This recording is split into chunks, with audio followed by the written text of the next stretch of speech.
ধর্ম পরিত্যাগ করে যে সদা সর্বদা আমায় ডাকে সেই ভক্তকে আমি রক্ষণাবেক্ষণ করি। দেখুন মায়েরা, চলে গেল, রক্তের বন্যা বহে গেল, গোরা কুমোর চিৎকার করে উঠল, কৃপাময় কৃপাময়। আমি তো করছিলাম প্রভু তোমার নাম, আমি তো একবারও বুঝতে পারিনি যে প্রভু আমার কোলে আছে গোপাল, আমি ভেবেছিলাম কোলে আছে কাদার ডাল, তুমি এইভাবে আমার ছেলেকে কেড়ে নিলে। মায়েরা একটা কথা জেনে রাখবেন গো, ভগবান কাউকে মারতে পারে না, ভগবান কাউকে দুঃখ দিতে পারে না, ভগবান কাউকে হাসাতে পারে না, ভগবান কাউকে কাঁদাতে পারে না। যে মরে সে তার কর্মের দোষে মরে। এই জগতে আপনি যেমন কর্ম করবেন তেমন ফল পাবেন। শুধু এক জন্ম নয়, 100 জন্ম আগে যদি আপনি খারাপ কর্ম করে থাকেন সেই কর্মটা আপনাকে ভোগ করতে হবে। একবার চিন্তা করে দেখুন ভীষ্মের কথাটা, ভীষ্মকে কেন সারসজ্জায় শুতে হলো? ভীষ্ম মনে মনে চিন্তা করছে, আমি তো কোনো অন্যায় করিনি, কেন তো কোনো পাপ করিনি, কেন আজকে আমি সারসজ্জায় শুতে হলো? কৃষ্ণ বলছে, ভীষ্ম তুমি বোধহয় জানো না। বলে, প্রভু আমার তো মনে আছে 100 জন্মের কথা, 100 জন্মে আমি কোনো অন্যায় করিনি, কোনো অধর্ম করিনি, কোনো পাপ করিনি। গোবিন্দ বলল, ভীষ্ম তুমি 100 জন্ম কিছু অন্যায় করোনি, কিন্তু 101 জন্ম আগে তুমি ছিলে রাজা। তুমি যখন চলে যাচ্ছিলে শিকার করতে, তোমার সামনে একটা সাপ যাচ্ছিল, সর্প। তুমি কি করলে? ওই সর্পটাকে কাঁটার বনে ফেলে দিলে। যেই না কাঁটার বনে ফেলে দিলে, ওই কাঁটাগুলো সর্পের গায়ে বিঁধে গেল। তখন সর্প কেঁদে কেঁদে অভিশাপ করেছিল, ভীষ্ম তুমি যেমন করে আমায় ওই কাঁটার বনে ফেলে দিলে, একদিন তোমাকে এইভাবে একদিন সরসজ্জায় সজ্জিত হতে হবে। কাঁদালে কাঁদিতে হয়, এই কথাটা মিথ্যা নয়। কেহ রাজা, কেহ ভিখারির বেশে, কেহ তরু তলে, কেহ আছো উপবাসে, কেউ রাজরানী, কেউ চাকরানী, কারোর আবার দুধে চিনি, কারোর শাকে বালি। শোনো শোনো রে ভাই, কর্মফল বিনা আমাদের আর কিছু নাই। এই জগতে আপনি যেমন কর্ম করবেন তেমন ফল পাবেন। ভগবানকে ভোগ করতে হয়েছে। ভগবান বললো আমাকে বলে আমি ছাড় নয়। ভগবানকে কি করেছিল? জরাব্যাধ চরণে তীরবিদ্ধ করেছিল না? ত্রেতা যুগে প্রভু রামচন্দ্র কি করেছিল? বালিকে হত্যা করেছিল লুকাবনে। তখন অঙ্গদ বসে বসে কাঁদছিল। প্রভু রামচন্দ্র এসে বলছে অঙ্গদকে, অঙ্গ তুই কাঁদছিস কেন বাবা? অঙ্গদ বলে, প্রভু আমার পিতাকে যে হত্যা করেছে, একবার যদি আমি জানতে পারতাম তাকে আমি এইভাবে হত্যা করতাম। প্রভু রামচন্দ্র বলল, বাবা অঙ্গদ, তোর পিতাকে যে আমি হত্যা করেছি, অঙ্গদ তোর মনের বাসনা পূর্ণ করবো, তবে এই যুগে নয়, তুই হবি দাপর যুগে জরা নামে এক ব্যাগ, আর আমি হব দাপর যুগে ভগবান কৃষ্ণ।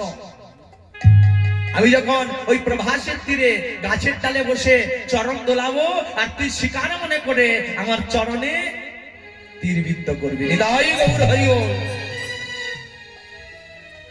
এই জগতে যেমন কর্ম করবে। কৃষ্ণের ভাগনা বউ, তার নাম কি জানেন? জানা আছে? কৃষ্ণের ভাগনা বউয়ের নাম হচ্ছে উত্তরা। দেখো, উত্তরা জিজ্ঞাসা করছে কৃষ্ণকে, মামা বাবু আমার স্বামী অভিমন্যু কি এমন কর্ম খারাপ করেছিল যার জন্য তাকে সপ্তরথীতে ঘিরে হত্যা করলো? কি এমন কর্ম খারাপ করেছিল? তুমি তাকে কেন কেড়ে নিলে? তুমি তো তাকে রাখতে পারতে, যাতে আমার স্মৃতির সুযোগটা জজ্জল করত। কৃষ্ণ বলল, বৌমা আমি কাউকে মারি না। যে মনে কর্মের দোষে প্রথম ভুলটা করেছিল তোমার শাশুড়ি মা, নাম সুভদ্রা, অর্জুনের স্ত্রী। যখন সুভদ্রার গর্ভে কে ছিল? অভিমন্যু ছিল। অর্জুন বলছিল না যে সুভদ্রা কি করে চক্রব্যূহে প্রবেশ করতে হয়? ঘটনাটা বলছে সুভদ্রা শুনছে, সুগম দত্ত গর্ভের ভিতরে সন্তান সবল করছে, কিন্তু কি করে বাইরে বেরিয়ে আসতে হয় এই নিগম দত্তরা যখন বলছে, ওই সুভদ্রা ঘুমিয়ে পড়লো।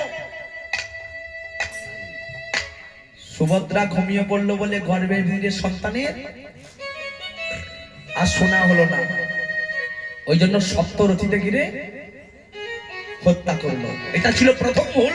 আর দ্বিতীয় ভুলটা হলো কি, যখন অভিমন্যুর সঙ্গে তোমার বিবাহ হয়, অভিমন্যুর বয়স ছিল 18 আর তোমার বয়স ছিল 20। ক বছরের পার্থক্য? মেয়ের থেকে যদি ছেলের বয়স কম হয়, ছেলের থেকে যদি মেয়ের বয়স বেশি হয়, তাহলে কি হয়? অকালে স্মৃতির সিঁদুর চলে যায়, বিধবা হতে হয়। 2 বছর বেশি ছিল কার? স্বামীর থেকে স্ত্রীর বয়স, ওই জন্য অকালে হতে হলো বিধবা। এটা ছিল দ্বিতীয় ভুল। তৃতীয় ভুল, তুমি ছিলে চন্দ্র, তুমি কি করলে? তোমার গুরুদেব বৃহস্পতি স্ত্রী, যার নাম হলো তারা, তারার প্রেমে মুগ্ধ হয়ে তুমি কি করলে? তারাকে আলিঙ্গন করলে, প্রেম করলে। তুমি কোনটা গুরুমা আর কোনটা পত্নী তুমি বুঝলে না, ওই জন্য অভিশাপ করেছিল গুরুদেব। কি অভিশাপ করেছিল? তোর জনির প্রতি এত লোক, অভিশাপ করছি পরের যুগে তুই সঙ্গী ছাড়া হবি। আর চতুর্থ ভুলটা করেছিলে বৌমা তুমি নিজে। কেন? যখন অভিমন্যু চলে যাবে যুদ্ধক্ষেত্রে, তুমি তখন ছিলে ঋতুমতী, তুমি ছিলে অসৌচি, ঋতুমতী। তুমি কি বললে? অভিমন্যুকে বললে, স্বামী চলো, এক্ষুনি গিয়ে আমাকে একটা সন্তান দিতে হবে। তুমি ভাবলে স্বামী যদি মারাও যায় যুদ্ধ করতে গিয়ে, একটা যদি আমার কাছে সন্তান থাকে, সেটাকে নিয়ে আমি মানুষ করব। তুমি স্বামীর হাতটা ধরে গিয়ে নিয়ে চলে গেলে কোথায়? শয্যায়, বিছানায়। বিছানাটা অতি পবিত্র জিনিস মায়েরা, কেন বলুন তো? আস্তে, পাঁচ বেঞ্চে বসে এত কথা বলছে। বিছানাটা তো পবিত্র জিনিস কেন বলুন তো? বিছানায় হচ্ছে মানুষের জন্ম, আবার বিছানায় মৃত্যু। তাহলে কি হলো? তুমি নিয়ে চলে গেলে, হাতটা ধরে নিয়ে চলে গেল উত্তরা অভিমন্যু, নিয়ে গিয়ে কি বললে? যে স্বামী তুমি আমার সঙ্গে মিলন করো। শাস্ত্রে আছে মা, কোন পুরুষ যদি কোনো শুভ কাজে যাওয়ার সময় ঘরে যদি শক্তি ক্ষয় করে যায়, সে কোনো কাজে গিয়ে হবে না জয়, হবে পরাজয়। ঘরে শক্তি ক্ষয় করে গেল, আমরা বলি না যে রাখে হরি মারে কে, আর মারে হরি রাখে কে? কোন হরি? ভগবান হরি নয়। 60 ফোঁটা রক্ত থেকে 1 ফোঁটা বিন্দু, 1 ফোঁটা বিন্দু থেকে 60 ফোঁটা রক্ত, সেই বিন্দুকে যে ধরে রাখতে পারে, তাকে কোনো হরি মারতে পারে না। আর সেই বিন্দুকে যে বাহির করে ফেলে, তাকে হরি মেরে ফেলে। তাহলে দেখুন আজকে কি হলো? অভিমন্যু স্ত্রীর সঙ্গে মিলন করলো, আর হয়ে গেল তার শক্তিটা ক্ষয়। যেই না ক্ষয় হয়ে গেল, সে হয়ে গেল যুদ্ধক্ষেত্রে গিয়ে পরাজয়। তাহলে চিন্তা করে দেখুন তো মায়েরা, ভগবান কি মানল? ভগবান মেনেছে? তাহলে আমরা সবাই ভগবানকে দোষ দিই, ভগবান খেলা করছে এই বিশ্বলয়ে, কিন্তু আমরা ভগবানকে চিনতে পারছি না। সব ভগবানের খেলা, ভগবানের লীলা, ভগবান করাচ্ছে, কিন্তু আমরা কেউ চিনতে পারছি না। ভগবান যা করে মঙ্গলের জন্যই করে। দেখুন একটা সুন্দর কাজী নজরুল ইসলাম, সুন্দর কত ভাষাটা দেখুন। এই গানটাকে নিয়ে এখন রিসার্চ হচ্ছে বৈজ্ঞানিকরা। খেলেছ এ বিশ্বলয়ে বিরাট শিশু আন মনে, খেলেছ এ বিশ্বলয়ে বিরাট শিশু আন মনে, খেলেছ এ বিশ্বলয়ে বিরাট শিশু আন মনে, খেলেছ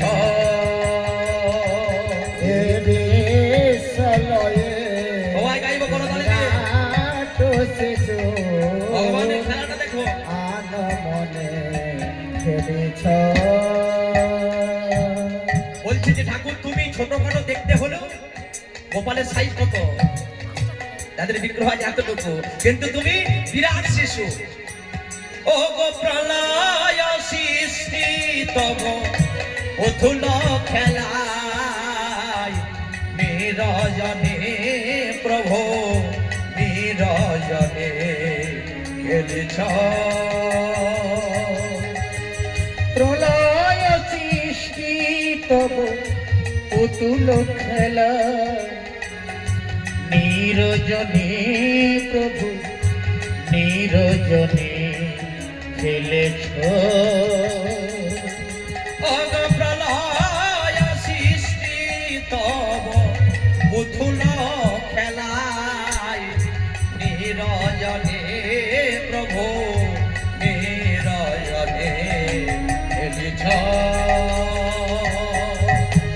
প্রলয় সৃষ্টি তব পুতুল খেলা, নিরজনে প্রভু নিরজনে খেলেছ।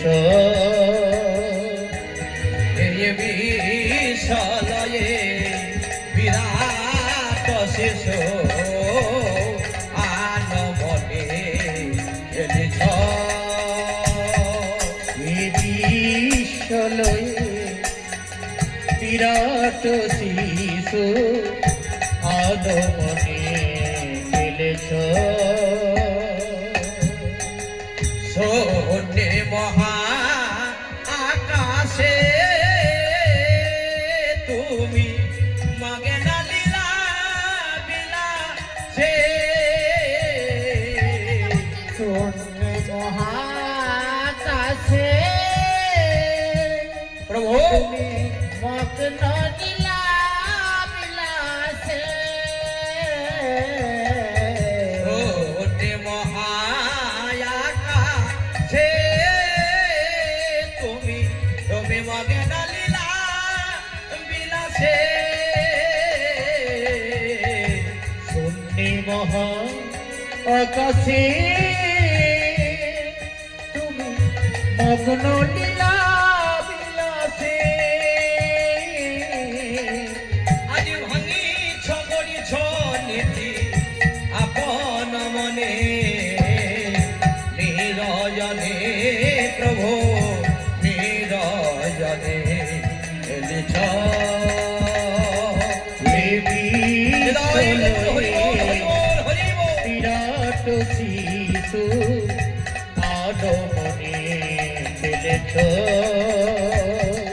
এ বিশ্বলয়ে বিরাট শিশু আদমনে খেলেছ।